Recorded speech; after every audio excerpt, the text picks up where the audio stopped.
Sandra Schaffer, rendimiento escolar en México es alcanzar un nivel educativo eficiente, donde puedas pues demostrar tus capacidades cognitivas, conceptuales, pues la actitud tiene que ver, los procedimientos, todo, es una estructura de vida. Así Y es. estamos pues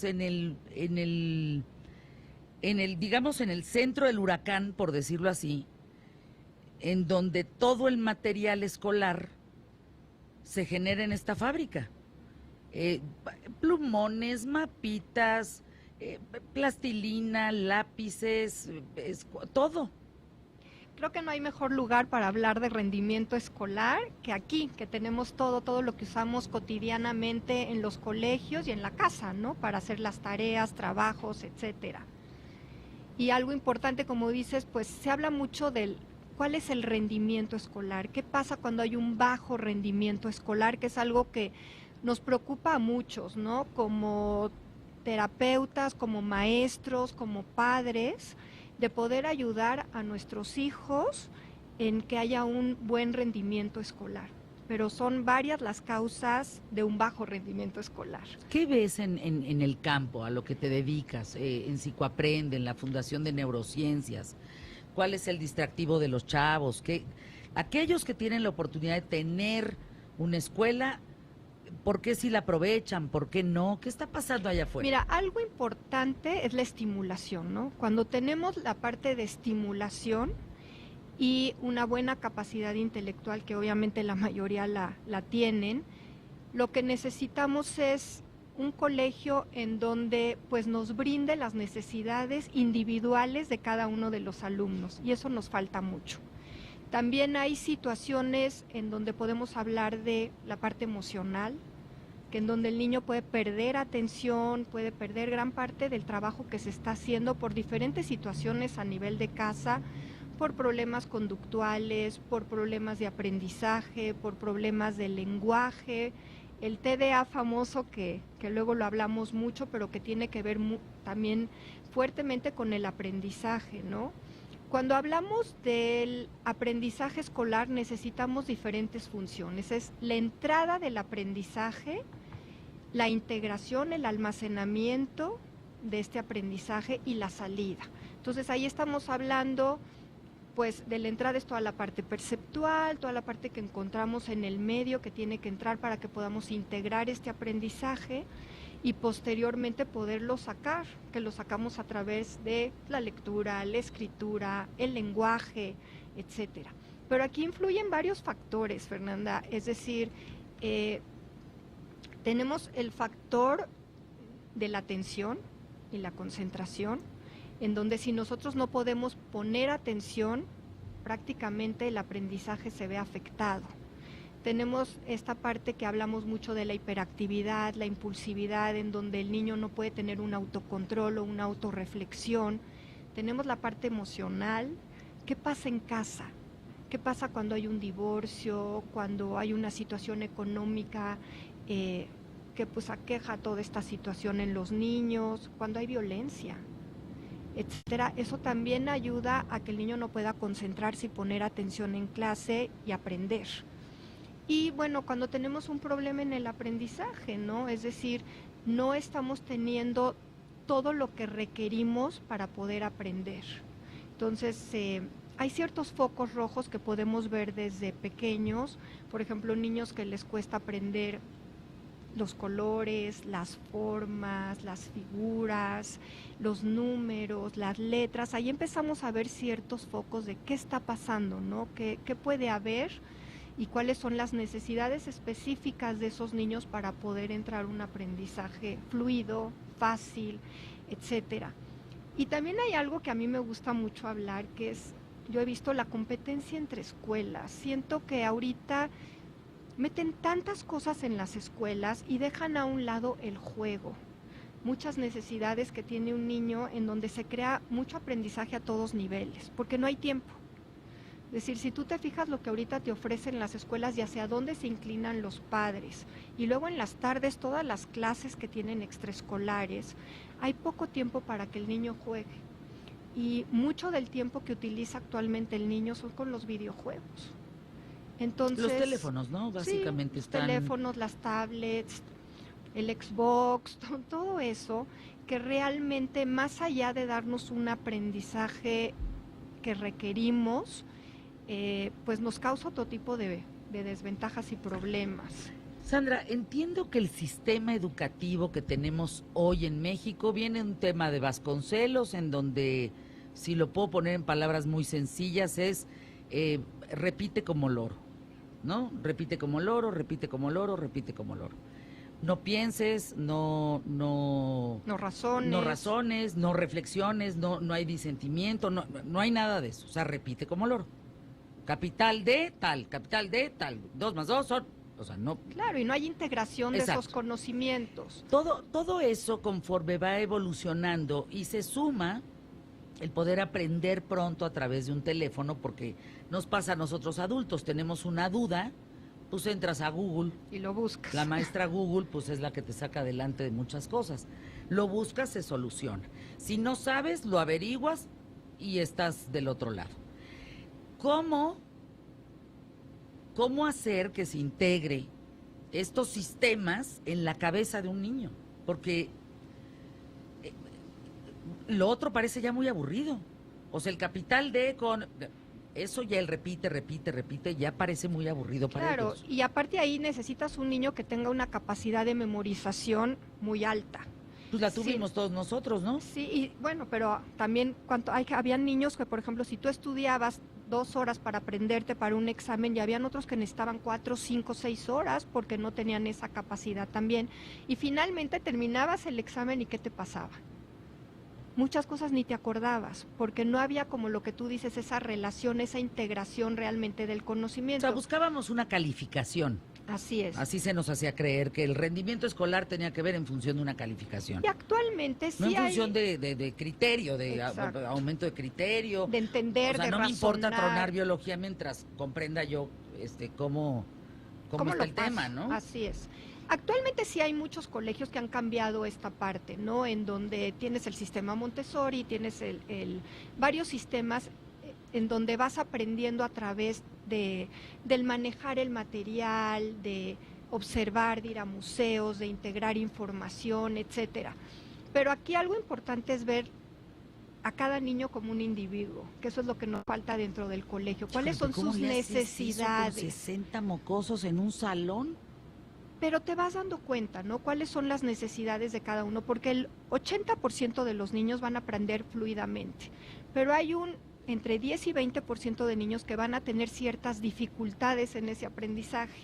Entonces ahí puedes hacer ciertas adecuaciones fácilmente, no hacer algo completamente fuera de la dinámica del grupo, pero dentro de la misma dinámica en donde puedes reducir, digamos, cantidades, o ir viendo cuáles son sus necesidades en el momento a la hora que tiene que resolver un examen, si lo puedes hacer más oral, si puedes checar si entendió las instrucciones, si es un niño que se distrae, a lo mejor establecer ciertas reglas de que cuando yo te vea distraído paso y te toco, que son cosas que fácilmente podemos hacer como maestros o como padres en casa, para que el niño pueda fluir en su aprendizaje. Ahora, Sandra, resumo en la palabra culpabilidad como para poder hablar de porcentajes, pero también hay niños distraídos por culpa de la maestra o el maestro, porque no están preparados, porque pues la verdad es que dan unas clases soporíferas. Todos hemos tenido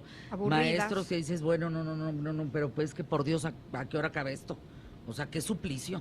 Así es. ¿Cómo puede hacer una materia tan difícil, caray? Y por eso te hablo un poco de las adecuaciones. Tenemos niños que terminan el trabajo y que quieren más. Y entonces, ¿qué pasa? Pues como no hay más, porque no tengo preparado otro tipo de trabajo para estos niños, ¿qué hacen? Se ponen a platicar, a molestar a otros niños, a tener algunos problemas conductuales, que no habrían. Que no tendrían por qué. Para irnos a pausa, nosotros padres de familia, ¿cómo le hacemos para entender que el rendimiento escolar de mi hijo, más allá de yo pagar la colegiatura o de ir a una escuela, del esfuerzo que llegue a esa escuela, está siendo el adecuado en función de buenos maestros, en función de buenos alumnos? O sea, estoy hablando de una cosa que no existe. Es decir, ¿El rendimiento escolar en México puede ser muy bueno Sí. o estamos fritos? No, yo creo que puede ser muy bueno y creo que cada vez hemos tenido más apertura también en los colegios para eso y más aprendizaje. Es decir, si tú entras a varios de los sistemas actuales de constructivismo, etcétera, sí ves en donde se han ido preocupando el que se haga un poco a un lado la memoria. Digo, hay muchos colegios que no, pero hay muchos otros tantos que sí, y se explote las capacidades individuales de cada uno de los alumnos, que haya más trabajo colaborativo, que eso es muy importante. Híjole. Sí se ha ido viendo esta apertura. Obviamente en los colegios de gobierno lo vemos poco, también porque las maestras, como tú decías, no están preparadas y hay 50, 60 alumnos en un salón de clases y no se pueden dar el lujo de detenerse porque traen un programa, ¿no? Lo que nos dicen, y entonces lo que no se dan cuenta es que finalmente igual terminan el programa, pero los niños a lo mejor tomaron de ahí el 30% de ese aprendizaje y el 70% está perdido. Híjole, qué complicado. Porque miren, también eso en escuelas públicas, pero también quien pagamos escuelas privadas, que nos cobran un dineral, vivimos exactamente lo mismo, ¿eh? Grupos de 60 niños en donde no hay una atención personalizada, en donde todos van en bola, no está bonito. Y No, otra para cosa, nada. en la tendencia de la educación en el mundo es otra, ¿eh? Con eso regresamos. En el mundo se están preocupando por otras cosas. Se están preocupando porque los niños vean más la posibilidad de desarrollar una ONG, la posibilidad de la sustentabilidad, salvar el planeta, si lo puedo poner en palabras sencillas, cuando aquí estamos duro y dale con la matemática. O con el contesta ciencias sociales. ¿Existen todavía las ciencias sociales? Sí. Ciencias O sociales, biología. geografía, biología. No me importa que no le entiendas, ¿no? No, y además que no haya una hilación con lo que aprendiste este año con el que sigue. Entonces de repente te Híjoles. cortan la historia y realmente es tema nuevo cuando deberíamos de hilar lo que está sucediendo para poder entender también muchas de las situaciones mundiales actuales, ¿no? De lo que está pasando en la historia de México y de todos los países. Tus datos, Sandra, por favor, para irnos a pausa y regresar con eso, la tendencia de rendimiento escolar en el mundo. ¿Cómo está la tendencia? Sí, mira, es 5589, 2731, 5294, 5220 y con mucho gusto ahí podemos contestarles todas sus preguntas, ayudarles en cualquier situación o adecuación que tengan que hacer con sus hijos a nivel de lenguaje, aprendizaje, motor, déficit de atención, etcétera, que muchas veces no entendemos ni qué es eso, nada más tenemos esos nombres, ¿no?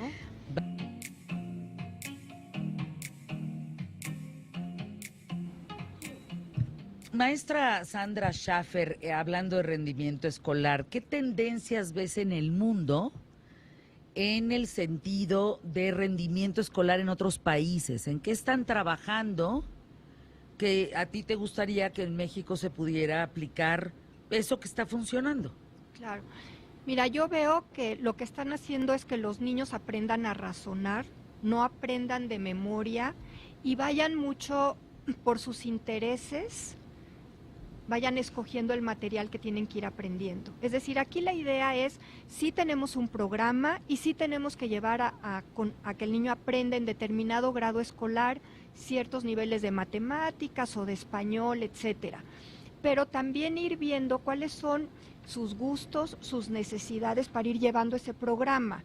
Digo, finalmente, si tú les enseñas al niño que tú tienes que aprender de A a C, pero lo puedes hacer entre hoy, mañana y pasado, y el niño va escogiendo sus tiempos, sus necesidades, está motivando, su aprendizaje va a ser mucho más eficiente. Lo que estamos viendo en el salón de clases es que obviamente hay muchísimas situaciones que influyen y que tenemos que conocer, perdón, a los niños, ¿no? Por toda la situación que estamos viviendo actualmente en México y a nivel mundial, hay niños que llegan pues o desmotivados a la escuela o que no han dormido bien, que no tienen todos estos elementos de aprendizaje y nosotros como maestros tenemos que conocer un poquito a nuestros alumnos. Yo sé que es difícil decirte, bueno, deberíamos de conocer exactamente lo que pasa en cada casa, sé que es difícil, ¿no? Bueno, por supuesto. Pero sí conocer, bueno, qué le gusta al niño, cómo aprende mejor y ir dando como toda esta variedad. Porque dentro de un salón de clases, te voy a hablar un salón de clases a lo mejor de 30 niños, vamos a encontrar un porcentaje de niños con problemas de aprendizaje, con problemas de lenguaje. Acuérdense que lectura, escritura y matemáticas es lenguaje. Un niño que no habla bien va a tener problemas en la lectoescritura y en las matemáticas. Un niño que tiene un problema de habla, es decir, que no pronuncia algún fonema, va a escribir o leer como habla. Entonces tenemos que atacar esos problemas. Un niño que no tiene la capacidad de poner atención y concentrarse en una tarea dada, no va a ser un problema de que no conteste o no resuelva o que tenga los libros o cuadernos en blanco por falta de capacidad, sino más bien por esta situación que no le está permitiendo llevar a cabo un aprendizaje fluido. Dice Miguel Hernández, ¿qué hay de sensibilizar a los maestros para propiciar el aprendizaje significativo? ¿Qué quiere decir eso? El aprendizaje significativo es lo que estábamos viendo ahorita, es decir, Bien. ¿qué me interesa? Yo tengo que aprender esto, ¿cómo lo veo en una forma que me interese, que yo quiera aprenderlo, que lo viva? Es decir, no nada más que me lo aprenda de memoria. Tú puedes estudiar el cuerpo humano, pero aprenderlo en una forma tan significativa y llamativa que quieras seguir aprendiendo más y más, o la geografía. Es decir, tú puedes traer, ok, vamos a estudiar determinado estado, pues qué tal si un grupo de alumnos me traen los alimentos de ese estado, otros cómo visten en ese estado, otros cuál es la fauna, la flora, y lo platicamos y lo presentamos y lo vivimos. Eso es mucho más significativo a que se sienten a leer y se lo aprendan de memoria y mañana salgan del examen y no se acuerden de nada y no lo puedan relacionar. Cuando nosotros aprendemos a asociar y relacionar ese aprendizaje, se vuelve significativo, que es lo que te están diciendo. Cuando no, simplemente ahí está la memoria. ¿Qué pasa, te preguntan, con, por ejemplo, la dificultad de relacionarse socialmente de una persona? ¿Cómo va a influir a ese estudiante un grupo si no sabe relacionarse con el otro? Claro, ahí nos afecta en varios aspectos. Nos afecta en la parte académica, a la hora que ahorita se está trabajando mucho a nivel colaborativo, equipo de trabajo. Y dos, a nivel social.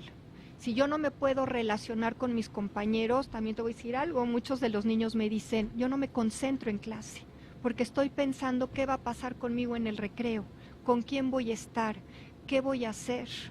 Y entonces, más allá de concentrarse en el trabajo cotidiano, no estás pensando en cómo resuelvo este problema, ¿no? Y luego hay papás que me dicen, pero ¿qué problemas puede tener un niño ahorita a esa edad? No, le digo, oye, muchos. Es el mismo problema que tú tienes a otro nivel. Y así como a ti te preocupa, a él le preocupa. Y entonces no se puede concentrar en lo que está haciendo. Y un niño, por ejemplo, con problemas de conducta oposicionista, ¿no? O impulsivo. ¿Qué quiere decir eso? Es un niño que reta a la autoridad, que no puede, las cosas se tienen que hacer a su manera en el momento que se tienen que hacer. ¿Y qué le está faltando? ¿Qué necesita ese niño? Ahí hay una situación más bien a nivel frontal y prefrontal, en donde no es un daño neurológico, pero hay una inmadurez. Entonces ahí hay que ayudarlos. Y también hay otra situación que influye, que es la parte de estructura y disciplina en casa. Muchas veces les achacamos todo, ahora sí que como dicen, a los chamacos, a los niños, a nuestros alumnos. ¿Y dónde estamos nosotros? No hay estructura, no hay disciplina en casa. Entonces tenemos que trabajar con todo eso para que el niño también vaya saliendo adelante. No es solo el niño, es el ambiente escolar, el ambiente de la casa y él.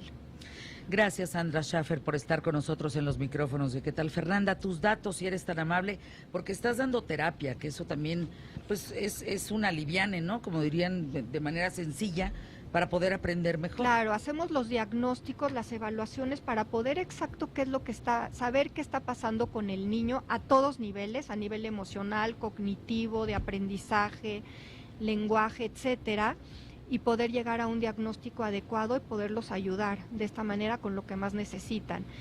Cualquier duda, cualquier cosa, estamos en el 5589-2731, 5294-5220 o en psicoaprende.com, en la página, o en mi correo que es schaffer-sandra@yahoo.com. Yo les puedo contestar con mucho gusto cualquier pregunta que tengan.